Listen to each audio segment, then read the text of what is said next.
Guys, welcome back to my channel again. আশা করি তোমরা জাস্ট দারুণ আছো আর এই মুহূর্তে আমার ভিডিও এনজয় করছো। তো বন্ধুরা আমি আগেই বলেছি তোমাদের, বলেছি কি বলিনি আমার মনে নেই ঠিক। আমার ট্রাভেল ব্লগ দেখতে খুবই ভালো লাগে। স্পেশাল ব্লগ পেয়েছি বাংলাদেশের উপরে, আর যেটা আই গেস তোমাদের অনেক ভালো লাগবে দেখে। তো চলো আমার সাথে দেখার জন্য রেডি, চলো স্টার্ট করি আমার ভিডিও। Your phone. তো গাইস, ভিডিও শুরু করার আগে বলে দিই, এই ভিডিওটা হচ্ছে শিহাব গাহিন ইউটিউব চ্যানেলের। আর এই ভিডিওটা হচ্ছে মারায়ং চং এর ওপরে। তো চলো এই ভিডিওটা শুরু করি।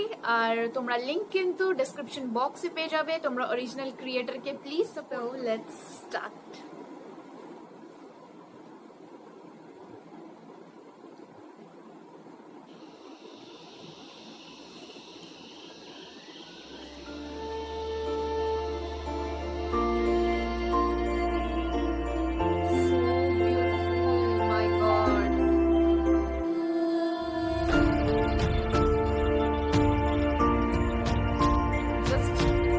বলবো আমি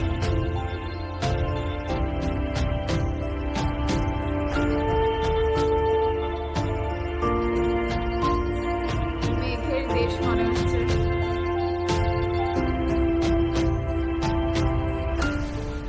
স্বাগতম জানাচ্ছি আমার চ্যানেল থেকে।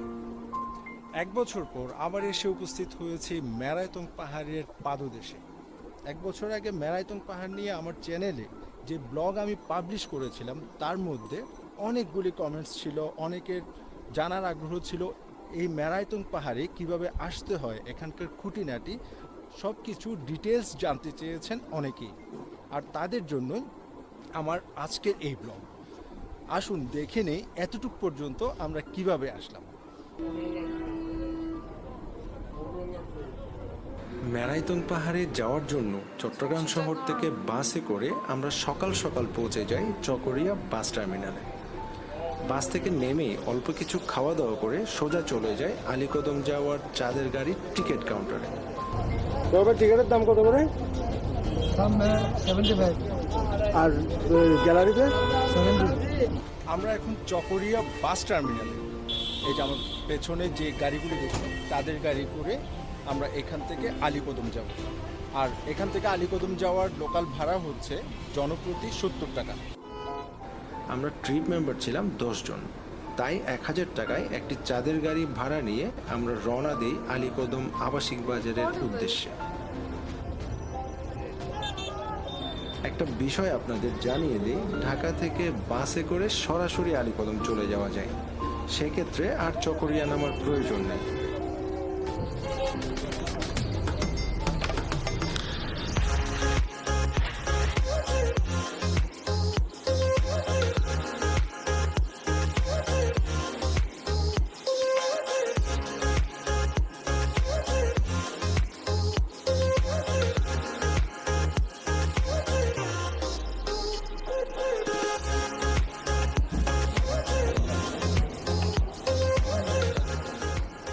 চকরিয়া থেকে এইমাত্র আমরা আলীকদম এসে পৌঁছেছি।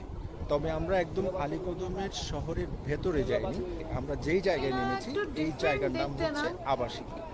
এখানে আমরা খাওয়া দাওয়া করব, ফ্রেশ হব, তারপর আমরা এখান থেকে আমাদের মূল ট্রেকে ঢুকবো, অর্থাৎ মেরাইতং পাহাড়ের চূড়ার উদ্দেশ্যে। এখান থেকে আমরা ট্রেক শুরু করব।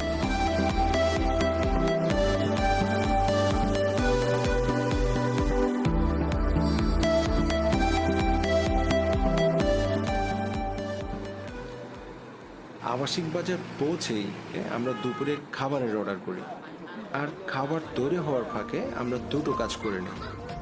প্রথমটি হলো আমরা নিকটস্থ আর্মি ক্যাম্পে গিয়ে পাহাড়ে যাওয়ার অনুমতি নিই। এরপর প্রয়োজন মতো বোতলজাত পানিও কিনি, কারণ মেরাইতং পাহাড়ের চূড়ায় পানির কোনো সোর্স নেই। তাই এখান থেকেই পানি বহন করে আমাদের উঠতে হবে মেরাইতংয়ের চূড়া পর্যন্ত। এতটুক পর্যন্ত কিভাবে আসলাম তা তো দেখবেন।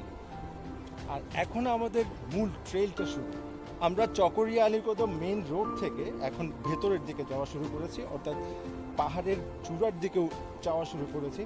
দুই পাশে ফসলি জমি, একদম সবুজের মাঝখান দিয়ে হেঁটে যাচ্ছি। আর 15-20 মিনিট হাঁটার পরে পাহাড়ি ট্রেল শুরু হবে এবং তখনই কিন্তু মূল কষ্ট শুরু। যারা অ্যাডভেঞ্চার পছন্দ করে তাদের জন্য পারফেক্ট, আর যারা একটু আলসি মানে একটু আলস ভাব আছে যাদের, তাদের জন্য নয়।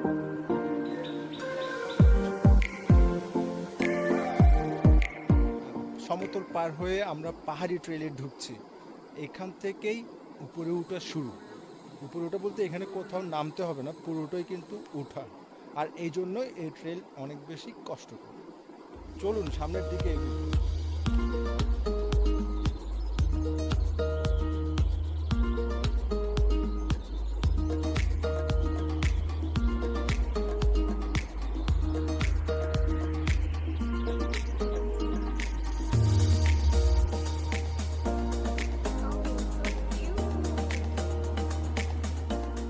উঠতে উঠতে মুরুংপাড়া পর্যন্ত উঠে এসেছি। বলা যায় ট্রেলের অর্ধেক পথ উঠে এসেছি। পাড়ায় উঠার অংশটা সত্যি ডিফিকাল্ট, তবে এই পাড়ার পরিবেশ দেখতে দেখতে কখন যে উঠে আসবেন বুঝতেই পারবেন না। এখানে কিছুক্ষণ রেস্ট নিয়ে আবার খুব দ্রুত Tiring উপরে উঠে journey আসতে মনে হবে, হচ্ছে। কারণ আমরা দেখে বোঝা সানসেট যাচ্ছে। দেখব। এখন এখান থেকে আবার শুরু করব উপরের দিকে ওঠা, অর্থাৎ চূড়ার দিকে আবার যাত্রা শুরু করব। বাচ্চাগুলো খুব কিউট না দেখতে?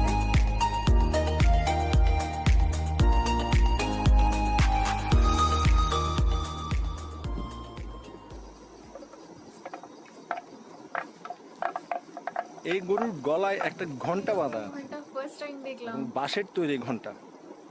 মূলত এই গরু কিন্তু কোথাও বাঁধা থাকে না, সকালবেলা মালিক একে ছেড়ে দেয়, ও সারাদিন পাহাড়ে জঙ্গলে ঘুরে বেড়ায়, খাবার খায়, সন্ধ্যায় আবার ঘরে ফিরে যায়। কিন্তু কখনো এই গরু যদি হারিয়ে যায়, তখন এই ঘন্টার আওয়াজের মাধ্যমে তার মালিক তাকে খুঁজে পায়। সত্যি দারুণ একটা পদ্ধতি এই দুর্গম অঞ্চলে।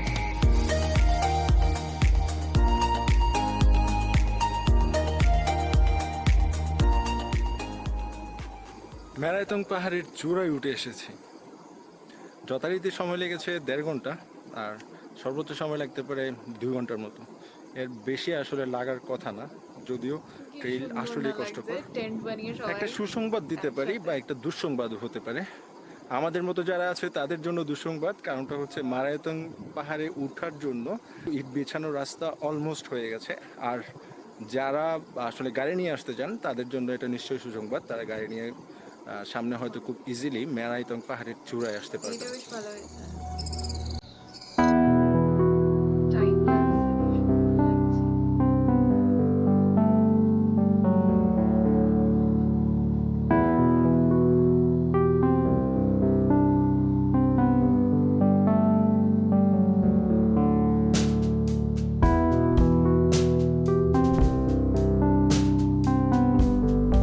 গল্প তো করি না আমরা যে পাহাড়ের দেশে ছোট্ট একটা কুড়ে ঘরের মতো, ওরকম পুরো সিন লাগছে একদম, মানে বইতে যেগুলো পড়ি সেরকম ধরনের সিন।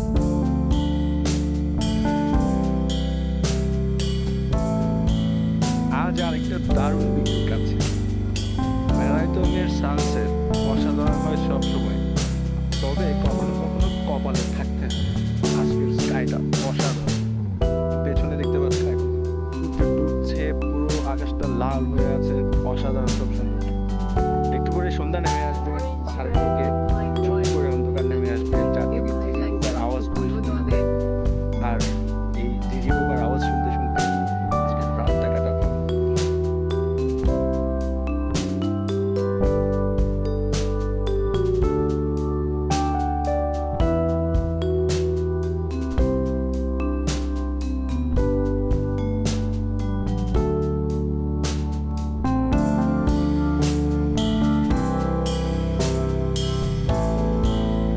জায়গা থাকলে মনে হয় একটা হারিয়ে যাবে।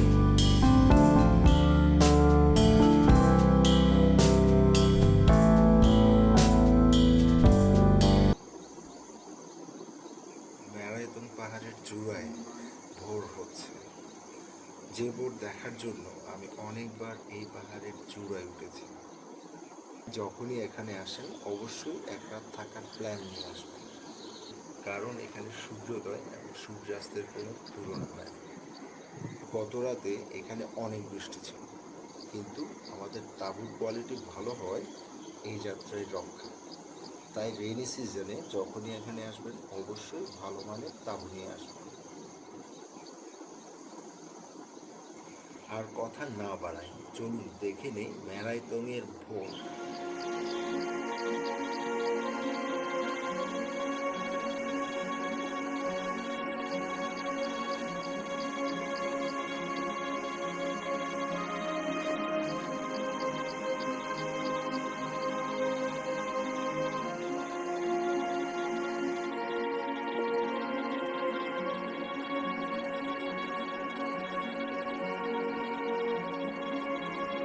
জায়গাটা সত্যি মানে পুরো ডিফারেন্ট একদম, যে বাংলাদেশকে আমরা দেখি বড় বড় বিল্ডিং, স্কাই স্ক্র্যাপার, আর এইটা হচ্ছে রিয়েল র বিউটি বাংলাদেশে। মাই গড,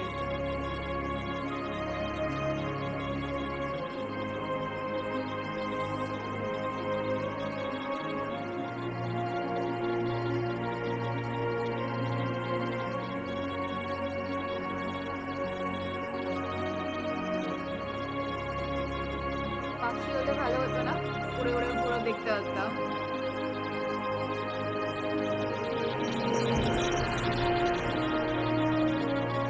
একটা কথা আসলে না বললেই নয়, আমাদের মনে রাখতে হবে এই জায়গা একটা পবিত্র স্থান। যারা এখানে ঘুরতে আসে আমাদের অন্তত এই বিষয়টা মাথায় রাখা উচিত যে কিছু মানুষ এখানে তাদের ধর্মীয় আচার আচরণ পালন করার জন্য আসে। যেহেতু এটা একটা পবিত্র স্থান, আমাদের এমন কোনো কিছু করা উচিত না যাতে এই জায়গার পবিত্রতা নষ্ট হয়। লাস্টবার আমি যখন এসেছিলাম আমি দেখেছি একটা গ্রুপ বাজি নিয়ে এসছে, রাতের বেলা আকাশে বাজি ফোটাচ্ছিল। আরেকটা গ্রুপকে দেখেছি যারা অনেক বড় সাউন্ড বক্স নিয়ে এসছে, এসে এখানে গান বাজাচ্ছিল। আসলে এই বিষয়টাকে আমার সেন্সে এই ব্যাপারটা উচিত না। আসলে আমরা এখানে কিছু সময় কাটাতে আসি যাতে প্রকৃতির সান্নিধ্যে কিছুক্ষণ সময় কাটাতে পারি, এবং আমাদের এই বিষয়টা মাথায় রাখা উচিত। আমরা যখনই এখানে আসি আমরা যেন এখানকার পরিবেশটা সুন্দর রেখে আমাদের ট্রাভেলিং কন্টিনিউ রাখতে পারি। সবার কাছে অনুরোধ করব এই ব্যাপারটা খেয়াল রাখবেন, এবং এই আশাবাদ ব্যক্ত রেখেই আমি আমার আজকের ব্লগ শেষ করছি। ধন্যবাদ আপনাদের সবাইকে।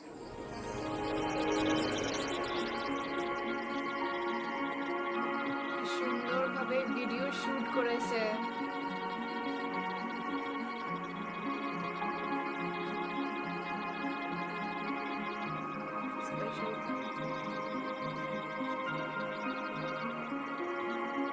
প্লিজ গাইস, তোমরা ওনার চ্যানেলটা চেক করো।